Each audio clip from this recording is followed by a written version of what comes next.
Hello everyone, welcome back to the channel Shubha way vlogs. कैसे हैं आप सब? आई होप एकदम स्वस्थ और मस्त होंगे। तो आज मुझे आप लोगों से बात करने का बहुत दिल चाह रहा था कि मैं आप लोगों से बात करूं और कुछ अच्छी चीज़ें आप लोगों के साथ ना मेरी जो प्रेगनेंसी, ड्यूरिंग प्रेगनेंसी मेरा जो 9 मंथ्स हैं वो कैसे निकले। चलिए एक चीज़ और क्लियर कर देती हूँ, मेरा 9 मंथ कंप्लीट होने के बाद मेरी बेटी हुई है। आप लोगों को बहुत ज़्यादा ये था कि भाभी आपका कौन सा मन चल रहा है, कौन सा मन चल रहा है। तो मैंने कुछ चीज़ें आप लोगों से उस टाइम पे थोड़ा सा हाइड करके रखी थी, क्योंकि ऐसा बोलते हैं ना कि सारी चीज़ें जल्दी जल्दी बताने से ना थोड़ा सा गड़बड़ होने का भी डर रहता है। तो बस थोड़ा सा घर वालों ने भी बोला था और बड़ों की बात मानना भी चाहिए। तो इसलिए बहुत सारी चीज़ें तो हम आपके साथ रेगुलर बेसिस पे शेयर करते थे कि मैं क्या शूट कर रही हूँ और आज हम क्या कर रहे हैं, कहाँ जा रहे हैं। और प्रेगनेंसी जो मेरा टाइम था ना, स्टार्टिंग के 3 मंथ्स बहुत अच्छे थे। फर्स्ट मंथ तो मुझे समझ ही नहीं आया था कि मेरे को ऐसा लगता था पता नहीं क्यों लोग प्रेगनेंसी के बारे में इतना बोलते हैं कि यार ऐसा होता है वैसा होता है। ऐसे ही ना मुझे ऐसा लगता था कि ऐसा कुछ भी नहीं होता है, क्योंकि मेरा फर्स्ट मंथ बहुत ही अच्छा निकला था। स्टार्टिंग का फर्स्ट 1.5 महीना मान लो बहुत ही ज़्यादा अच्छा निकला था। तो बस मैंने सोचा आज आप लोगों से है ना बातचीत करती हूँ, तो आप लोग भी मुझे कमेंट में बताना कि आप लोगों की प्रेगनेंसी जर्नी कैसी रही।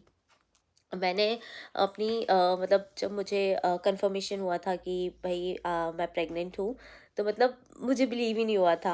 अब आपकी लाइफ में ना मेरे को ऐसा लगता है कि ये वाला जो मोमेंट होता है वो बहुत ही ज़्यादा ख़ास होता है, बहुत ही ज़्यादा ख़ास। और ये वाली न्यूज़ है मैंने सबसे पहले अपनी शेयर करी थी नेहा दी के साथ, क्योंकि मैं खुद भी श्योर नहीं थी यार ये क्या हुआ। तो मैं दीदी के पास गई तो दीदी बोलती अरे पागल, खुश होने वाली बात है, मैं बुआ बनने वाली हूँ। इस तरीके से है ना मैंने अपनी प्रेगनेंसी घर पे रिवील की थी। मुझे खुद भी नहीं पता था। मैं इतनी मुझे ऐसा लगता है मैं शायद इतनी स्टूपिड हूँ, या मुझे इतना हो सकता है उस टाइम पे आपके आपके दिल दिमाग में ना इतनी ज़्यादा खुशी होती है कि आप लोग सोच ही नहीं सकते कि यार ये क्या है, भगवान ने इतना अच्छा तोहफा आपको दिया है। तो यही सारी बातें हैं, तो मैंने बोला आज आप लोगों से थोड़ा सा बात करती हूँ। थोड़ा सा आवाज़ में आपको मेरी ऊपर नीचे लग रहा होगा, हल्की सी सर्दी सी हो रही है। और पता नहीं कैसे होगी, जबकि जापा चल रहा है और उसमें अपन इतना गर्म भी खा रहे हैं, सब कुछ है। और मेरा सी सेक्शन हुआ था। अभी भी बहुत सारे लोगों को कन्फ्यूजन है, भाभी नॉर्मल डिलीवरी हुआ है ऑपरेशन हुआ है? तो हाँ जी, ऑपरेशन हुआ है। कोई कॉम्प्लिकेशन नहीं था, बस बेटू का थोड़ा सा वेट ज़्यादा था, इस वजह से तो नॉर्मल डिलीवरी के लिए मना कर दिया गया था। तो चलिए हम स्टार्ट करते हैं हमारे पहले मंथ से, ठीक है। तो फर्स्ट मंथ में ना जब मुझे पता लगा कि मैं मुझे पता भी नहीं लगा था। मैं एक्चुअली उस टाइम दिल्ली गई हुई थी, मैं और पतिदेव। मैं अपनी भाभी के यहाँ गई हुई थी और वृंदावन जाना था बाकी बिहारी के दर्शन करने। तो भाभी बोली कि एक काम करो यहाँ आ जाओ, मैं दर्शन कराती हूँ। तो मैं और इनका सडन प्लान बना यार चलते हैं। बस फिर हम लोग यहाँ से निकल गए थे दिल्ली के लिए और वहाँ पे बाकी बिहारी के दर्शन हुए। और नेक्स्ट डे ना मेरी तबीयत जिस दिन हम लोग जा रहे थे उस दिन हमने ना वहाँ पे फुल्की चाट वगैरह ये सारी चीज़ें खाई। भाभी ने बहुत अच्छे से बता दी थी यहाँ पे ना ये चीज़ें बहुत ज़्यादा फेमस है, और बहुत मज़ा आया था। हमसे बाकी बिहारी के दर्शन करके आ गए थे, बहुत ज़्यादा रश भी था उस टाइम। तो दर्शन हुए, बहुत अच्छे से दर्शन हुए, सारी चीज़ें हुई। बस मैं वहाँ से जब घर के लिए रिटर्न हो रही थी ना, तो मुझे ऐसा ना मेरी तबीयत ख़राब सी लगने लगी, मुझे वॉमिटिंग टाइप होने लगा, जी घबराने लगा अचानक से ना, बहुत अजीब अजीब। मैंने बोला यार मैं सुबह तक तो बढ़िया थी, अचानक से मुझे ये सारी चीज़ें क्यों हो रही हैं। फिर मैं घर पहुंची तो भाभी ने मुझे बोली कि तू मेडिसिन वगैरह ले ले। मैंने बोला भाभी पता नहीं क्यों मुझे ना अजीब लग रहा है, सर भी बहुत भारी होने लगा, समझ में नहीं आया। चलिए ठीक है, जैसे तैसे हमने ना वो वाला दिन कवर कर लिया। फिर नेक्स्ट डे हमारी ट्रेन थी और हमको निकलना था भोपाल। तो हम वहाँ से घर घर के लिए निकले। तो ट्रेन में भी दिन भर बहुत ही अच्छा मेरा पूरा दिन निकला, और नाइट में ना सडन मेरी तबीयत ख़राब होने लगी। तो मैंने इनको बोला, अब पतिदेव और मेरी बर्थ भी पता है कैसी मिली थी, वो जो सामने वाली बर्थ होती है ना ऊपर ऊपर वाली, हमको वो मिली थी। तो वहाँ वहाँ पे मैं सो रही हूँ रात में 1:30-2 बजे के अप्रॉक्स ना मेरी एकदम तबीयत ख़राब होने लगी, मुझे वॉमिटिंग सा लगने लगा, जी मचला रहा है, समझ नहीं आ रहा है क्या हो रहा है, कुछ भी समझ नहीं आ रहा। और ट्रेन में आप जानते हैं हम छोटे मोटे मेडिसिन रख के चलते हैं, सर दर्द है उल्टी वगैरह है, बट पता नहीं 2 बार से ऐसा हुआ, तो इनको भी थोड़ा-सा ऐसा लगा कि यार अचानक इसकी तबीयत क्यों ख़राब हो रही है? ऐसा कुछ हमने बाहर का भी नहीं, पहले लगा फूड पॉइज़निंग हो गया, ये हो गया, सारे ना अपने अपने दिमाग लगाने लगे। फिर इन्हें बोला चलो ठीक है, जैसे-जैसे रात भी मैंने निकाली, कुछ ठंडा पानी पिया, मतलब कैसे भी करके ना बस मुझे ये लग रहा था भोपाल आ जाए और मैं घर पहुँच जाऊँ। घर आई घर आई और मॉर्निंग में फिर वही होने लगा सेम चीज़। फिर मैंने दीदी को बोला तो दीदी मुझे बोली कि यार मेरे को ऐसे क्यों लग रहा है शुभा कि कुछ गुड न्यूज़ है। मैंने बोला नहीं दीदी ऐसा कुछ भी नहीं है। तो बस यहाँ से हमारी है ना ये जर्नी स्टार्ट हुई। फिर मैं वहाँ से आने के बाद मेरे को ऐसा लगा यार नहीं पता नहीं यार, दीदी ऐसा बोल रही है, ऐसा हो सकता है क्या, हो सकता है क्या? तो अब क्या करें? तो फिर हमने, जब हमें श्योरिटी हो गई कि नहीं यार ऐसा ही कुछ है, तो मतलब घर में दीदी को मैंने पहली बार बताया था और दीदी को ही डाउट हुआ था। मतलब आप लोग पूछते हैं ना कि आप भाभी आप प्रेग्नेंट थी तो आपने फर्स्ट टाइम किसको बताया? तो मैंने भैया को तो बाद में बताया था, दीदी को पहले बताया था। तो ये मतलब स्टार्टिंग का जो दिन थे ना, मतलब भाई बहुत ही अच्छे थे। फिर ऐसे ही मेरा फर्स्ट मंथ बहुत अच्छा निकला, घर में सबको बता दिया था। फिर हमने आप लोगों के साथ थोड़ा सा लेट शेयर किया था, क्योंकि मुझे ऐसा लगता है कि ये सारी चीज़ें एकदम से नहीं बताई जाती हैं, और शायद आप लोगों के यहाँ भी होता होगा। तो बस ये सारी चीज़ थी। फिर सेकंड मंथ में जब रूटीन चेकअप वगैरह के लिए हम गए, तो मुझे ना बहुत ज़्यादा भाई, मतलब सेकंड और थर्ड मंथ, मतलब 3.5 महीने तक मुझे इतनी ज़्यादा उल्टियाँ होती थी कि मतलब मैं पानी भी पीती थी ना, तो वो मतलब मेरे पेट में ही नहीं रुकता था। मुझे ना मतलब ऐसा, मैं ना रोने लगती थी कि यार मैं, मतलब मेरे दिमाग में आता था ये क्या है भाई, मुझसे नहीं हो रहा है, मुझसे नहीं हो रहा है, मतलब मैं मतलब इतना रोने लगती थी। मतलब खाना भी खा रही हूँ तो उल्टी हो जा रही है, नॉर्मल कोई चीज़ खा रही हूँ बाहर का। तो मेरा प्रेगनेंसी में, मतलब जैसे लोग बोलते हैं कि प्रेगनेंसी में ना बहुत क्रेविंग होती है, ये खाने का मन करता है, वो खाने का, तो मुझे ऐसा लगता है सबका अलग अलग होता है। प्रेगनेंसी में मेरा स्टार्टिंग मतलब 4-5 महीने तक कोई भी मन नहीं चलता था कि जैसे मुझे कुछ मीठा खाना है ना, या मुझे बाहर का कुछ खाना है। मतलब प्रेगनेंसी में मेरा पूरा बाहर का जो था ना वो छूट ही गया था। मतलब मुझे फुल्की इतनी पसंद थी, मैंने थर्ड मंथ में एक बार खाई तो मुझे ना, मतलब बोलते हैं ना छटक बैठ जाती, इवन अभी तक, मतलब मैं गोलगप्पे है ना देख के भी मेरे को ऐसा लगता है नहीं मैं नहीं खा सकती। तो भाई मतलब मेरे साथ ये सारी चीज़ें कि बाहर का मेरा टोटल बंद हो गया था।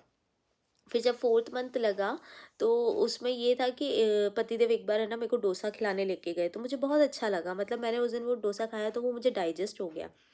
फिर मेरे को डोसे की ज़रूर क्रेविंग होती थी कि मुझे इडली फ्राई खाना है, डोसा खाना है। मतलब मैंने साउथ इंडियन खाया, और मुझे ऐसा लगता है मैंने प्रेगनेंसी में ना वही चीज़ें खाई हैं जो इनको पसंद है। मतलब मेरा और बेटू का जो भी क्रेविंग होता था ना वो उसके पापा पे गया है बिल्कुल, क्योंकि मुझे है ना थोड़ा सा ऑयली, चटपटा, तीखा, स्पाइसी ऐसी चीज़ें पसंद है। कुछ थोड़ा सा फास्ट फूड हो गया या बाहर का हो गया, कुछ ऐसी चीज़ें मुझे पसंद है। और पति देव को है ना बिल्कुल सिंपल चीज़ है ना, वो पूड़ी खाते हैं ना पराठे खाते हैं। तो मतलब मेरा प्रेगनेंसी ड्यूरेशन में ना खाने का तो रूटीन ये रहा है कि बिल्कुल जो टेस्ट बर्ड है ना, मुझे ऐसा लगता है बड़े होके भी बेटू बिल्कुल अपने पापा पे ही जाएगी, क्योंकि मेरा जो खाने का लाइफस्टाइल है वो बिल्कुल भी प्रेगनेंसी में मेरा नहीं रहा। मतलब मैं मानती हूँ सब बोलते हैं चेंजेस आता है, पर इतना ज़्यादा चेंजेस आएगा कि मुझे पता नहीं था। मैं चावल नहीं खाती हूँ, आज मैं आप लोगों को एक बहुत बड़ी बात बताती हूँ। मुझे दाल चावल बिल्कुल भी नहीं पसंद है। मैंने अपनी मतलब शादी से पहले भी, जैसे लोग प्रॉपर एक डाइट लेते हैं ना, सब्जी रोटी दाल चावल, तो मैं दाल चावल कभी खाई ही नहीं हूँ। मतलब मैं जब भी खाती हूँ ना तो मुझे वॉमिटिंग वगैरह हो जाता है, पता नहीं क्यों। मुझे चावल बिल्कुल पसंद ही नहीं आता, मतलब मेरी है ना अनफेवरेट डिश में आता है। और मैंने पूरी प्रेगनेंसी में सिर्फ दाल चावल खाए। मुझे है ना हर दूसरे दिन क्रेविंग होती थी कि मुझे दाल चावल खाना है, क्योंकि ये मुझे नहीं, ये इनको पसंद है दाल चावल, पतिदेव को बहुत पसंद है। तो मुझे ऐसा मतलब मेरी जो मतलब प्रेगनेंसी में जो भी मेरा ड्यूरेशन में चला है ना वो बिल्कुल विपरीत चला है। और मैं मानती हूँ सभी का बिल्कुल चेंज हो जाता है, किसी का मूड स्विंग होता है, तो मेरा मूड ऐसा रहता था मतलब मुझे समझ ही नहीं आता था। मैं कभी भी हंस लेती थी, कभी भी रोने लगती थी, कभी कभी तो रात में 2 बजे, ये मतलब हम लोग मूवी देख रहे हैं 12-1 बजे तक, मतलब मैं लेट नाइट तक जगती थी, क्योंकि बेटू नाइट में है ना बहुत एक्टिव होती थी, दिन भर सोती थी, और नाइट में मुझे ऐसा लगता था बेबी मम में ना अंदर से मुझे किक पड़ रही है। मतलब सोने नहीं देती थी, मैं रो रो के सोती थी, लिटरली बता रही हूँ। तो मैं मतलब मेरा तो ऐसा रहा एक्सपीरियंस। आप लोग मुझे बताना कि आप लोगों का बेबी कब जगता था, क्योंकि हमारी बेटू हुई तो दिन में है और आज भी नाइट में जगती है। क्योंकि वो शायद पेट से ही नाइट में जगना सीख के आई है। अभी भी मतलब जो उसका रूटीन है, दिन भर बहुत अच्छे से सोती है, और इवन अभी भी मैं व्लॉग शूट कर रही हूँ तो हमारी जो बिट्टू रानी है ना वो बढ़िया सो रही है, इसलिए मैं आप लोगों से बात कर पा रही हूँ। तो ये मेरी बेसिक बेसिक चीज़ें हैं। अगर आप लोग और भी कुछ जानना चाहते हैं तो मुझे कमेंट में बताना। अभी मैं इतने पे इस व्लॉग को ख़त्म करूँगी। अगर आप लोग एक्साइटेड हैं, आप लोग जानना चाहते हैं कि भाभी आपने बाकी के जो 5th मंथ से लेकर 9 मंथ कैसे निकाले, कैसे आप अपना वर्क करती थी, और बहुत सारे कमेंट आते थे कि आप वीडियो मत बनाओ, आप डांस मत करो, आप ये मत करो, तो इन सारी चीज़ों पे भी मैं आपसे बात करूँगी। और जो मतलब मेरे को ऐसा लगता है कि मेरी जो प्रेगनेंसी निकली ना, आप जितने ज़्यादा प्रेगनेंसी में एक्टिव रहोगे, मुझे ऐसा लगता है उतना ही ज़्यादा आपके लिए फ़ायदा है और आपके बेबी के लिए भी फ़ायदा है। जैसे कुछ लोगों को ऐसा होता है कि बेड से उठने का भी मन नहीं करता, मैं समझती हूँ, सबका अलग अलग होता है। मेरे साथ भी ये बहुत होता था कि मेरे से काम नहीं बनता था, बट मैं करती थी। इवन मुझे ना पतिदेव भी डांट देते थे कि नहीं बन रहा है तो क्यों कर रहे हो, घर में भी सब बोलते थे नहीं बन रहा है तो नहीं करना चाहिए, तो बट मुझे अंदर से रहता था नहीं, मुझे एक्टिव रहना है। अगर मैं एक बार गिव अप कर गई तो फिर मुझे ऐसा लगेगा मैं टोटल बेड रेस्ट पे आ गई। इवन अभी भी प्रेगनेंसी के बाद बॉडी बहुत वीक हो जाती है, ठीक है। और सी सेक्शन वालों के साथ तो थोड़ा सा ये दिक्कत है कि जो उनका जापा होता है ना बेबी होने के बाद, तो वो स्टार्टिंग में ड्राई फ्रूट्स वगैरह, घी वगैरह, ये सारी चीज़ें अवॉइड करना पड़ता है, नहीं खा सकते हैं। मतलब कम से कम आपको 15-20 दिन थोड़ा सा परहेज ज़्यादा रखना पड़ता है। और स्टार्टिंग में तो आपको पता है डे 1 से काली चाय, एक दिन आपको कुछ खाने नहीं मिलता, तो ये सारी चीज़ें तो आपकी बॉडी और ज़्यादा वीक हो जाती है। तो ये सारी चीज़ें मेरे साथ भी हैं। मेरा अभी भी, मैं सच बता रही हूँ, मेरा कुछ काम करने का दिल नहीं चाह रहा है, मतलब पर मेरे अंदर से है कि मुझे एक्टिव रहना है। मैं मम्मा से पूछती हूँ, मम्मी मैं कितने दिन में मेरे को ऐसा लगेगा कि मेरे अंदर एनर्जी है। मम्मी मुझे अब मैंने स्टार्ट कर दिया है थोड़ा थोड़ा सा घी लेना, खाना खाना, रोटी वगैरह सब मैंने स्टार्ट कर दिया और अच्छे से खा भी रही हूँ, बट वीकनेस तो रहती है, वो एकदम नहीं जाएगी। तो आप लोग मुझे इसके लिए भी बताना कि अगर सी सेक्शन होता है और 15-20 दिन होने वाले हो चुके हैं और आपको ज़्यादा कमज़ोरी लग रही है, मतलब मुझे ऐसा लगता है मेरी ये जो हाथ पैर है ना, इसमें ना दम ही नहीं बचा है। लिटरली बता रही हूँ, मैं सोने भी जाती हूँ ना तो ऐसा लगता है ये हाथ ऐसे रखूँगी तो इसमें ना जान ही नहीं बची है। तो ये सारी चीज़ें भी हो रही है मेरे साथ, तो मुझे इसके लिए भी गाइड कीजिएगा कि मैं क्या खा सकती हूँ, या मैं ऐसी कौन सी चीज़ लूँ जिससे ना मुझे थोड़ी सी वीकनेस कम लगे और एनर्जी ज़्यादा लगे। तो आप लोग बताना। तो ये व्लॉग बस मैं आप लोगों के साथ इसलिए बनाना चाहती थी कि मैं अपने दिल की बातें आप तक पहुंचाना चाह रही थी, और आप लोगों का प्रेगनेंसी टाइम कैसा निकला और आप लोगों ने अपनी प्रेगनेंसी में क्या क्या किया, ये सारी चीज़ें आप मुझे अपडेट करना। और मेरे लिए ज़रूर, कि मुझे जो वीकनेस अभी लग रही है, क्योंकि रिकवर होने में आपको टाइम लगता है, कम से कम 1.5-2 महीना आपको आराम से लग जाता है रिकवर होने में। तो फिर भी क्योंकि सबका अलग अलग होता है, घर में तो मैं ड्राई फ्रूट वगैरह हरीरा ले रही हूँ जो बहुत ज़्यादा बेसिक होता है, ये सारी चीज़ें, गर्म पानी भी चल रहा है, सारी चीज़ें हैं। थोड़ा सा सर्दी टाइप का सेंसेशन भी बना हुआ है, मुझे सर्दी पता नहीं, इतना गर्म खा रही हूँ फिर भी हो गई है।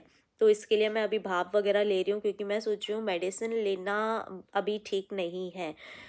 तो बस बेटू को सर्दी ना हो, इस चीज़ का थोड़ा सा ध्यान रख रही हूँ, ये सारी चीज़ें हैं। तो मुझे कमेंट सेक्शन में ज़रूर बताना कि आपको मेरा ये वाला व्लॉग कैसा लगा। खूब सारा प्यार देना जैसे अभी तक आप देते आए हैं, और आगे भी बहुत अच्छे अच्छे व्लॉग आप लोगों के साथ शेयर करूँगी। और मेरी प्रेगनेंसी जर्नी, या आपको प्रेगनेंसी से रिलेटेड कुछ जानना हो कि 9 मंथ में आप 9 मंथ तक आपको क्या क्या करना है, क्या खाना है, क्या नहीं खाना है, कैसे ध्यान रखना है, कब रूटीन चेकअप कराना है, सोनोग्राफी कितने कितने मंथ में होगी, ये सारी चीज़ें तो खैर डॉक्टर भी आपको सजेस्ट कर देते हैं। और अगर आप लोग जानना चाहोगे तो मैं वो सारी चीज़ें भी आपके साथ अपडेट करूँगी, तो बने रहो मेरे साथ। आगे बहुत अच्छी अच्छी चीज़ें लेके आऊँगी, और कमेंट में मेरे लिए ज़रूर बताना कि मैं अपने लिए खासतौर जो वीकनेस है उसको रिकवर करने के लिए मैं क्या कर सकती हूँ। सो मिलते हैं आपसे नेक्स्ट व्लॉग में। Bye bye.